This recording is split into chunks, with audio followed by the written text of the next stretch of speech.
খবরের ভিত্তিতে 32 কৌটা ব্রাউন সুগার সহ 2 যুবককে গ্রেপ্তার করল কৈলাসহর থানার পুলিশ।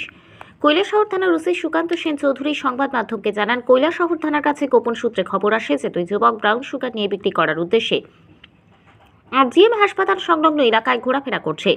পরবর্তী সময় কৈলাসহর থানার এসআই দেবব্রত শীলের নেতৃত্বে বিশাল পুলিশ ও টিএসআর বাহিনী ঘটনাস্থলে ছুটে যায় এবং তাদেরকে গ্রেপ্তার করে থানায় নিয়ে আসে। এই 2 যুবকের নাম অসীম দাস এবং শিপুন মালাকার। উভয়ের বাড়ি কৈলাসহর দুর্গাপুর এলাকায়। এই 2 যুবককে তল্লাশি চালিয়ে পুলিশ 32 কৌটা ব্রাউন সুগার সহ নগদ 2370 টাকা, 2টা মোবাইল ও একটি বাইক বাজেয়াপ্ত করেছে। সেই 32 কৌটার মধ্যে প্রায় 14 গ্রাম ব্রাউন সুগার ছিল, যার বাজার মূল্য 15 থেকে 16,000 টাকা হবে। পাশাপাশি বাইকটির নম্বর হলো TR02J9127। পুলিশ এই 2 যুবকের বিরুদ্ধে একটি সুনির্দিষ্ট মামলা গ্রহণ করেছে। মামলাটির নম্বর হলো 5/2025।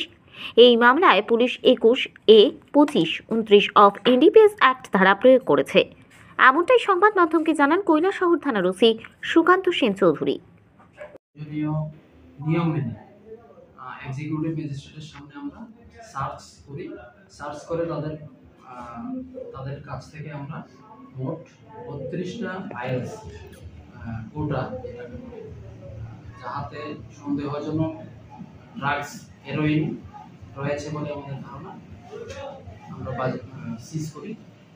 বাইকটি সহকারে তাদের কাছ থেকে যা যা প্রয়োজনীয় জিনিস আছে বাইক সহকারে এগুলি আমরা সমস্ত সিজ করি। এবং এই ব্যাপারে দেবব্রত শীল সাব ইন্সপেক্টর উনি থানাতে সমরকম মামলা দায়ের করেছেন। এই মামলার ভিত্তিতে আমরা একটা কেস রেজিস্ট্রি করে কেসটা ইনভেস্টিগেশন করছি। মামলার নাম্বার কৈলাসহর PS 5। অভিযুক্তদের নাম কি? অভিযুক্ত 2 জনের নাম অসীম দাস, একজনের নাম হচ্ছে শিপন মালাকার। 2 জনেই দুর্গাপুর এলাকার বাসিন্দা। কোথা থেকে ওদেরকে পাকড়াও করেছেন? আরজিএম হসপিটাল সংলগ্ন এলাকা থেকে। ওদের লোকেশনটা কি, কোথা থেকে যাচ্ছিল? ওইখানেই ওরা এলাকার যুব সমাজের কাছে নেশা দ্রব্যগুলি বিক্রি করছে বলে আমাদের কাছে খবর ছিল।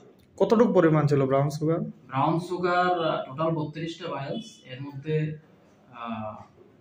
ভায়ালস সহকারে যা আমরা পরিমাপ করে দেখেছি 14 সামথিং গ্রাম এবং ভায়ালস ছাড়া, প্লাস্টিক ভায়ালস ছাড়া 1.20 গ্রাম।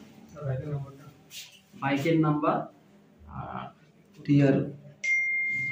TR02J 9127।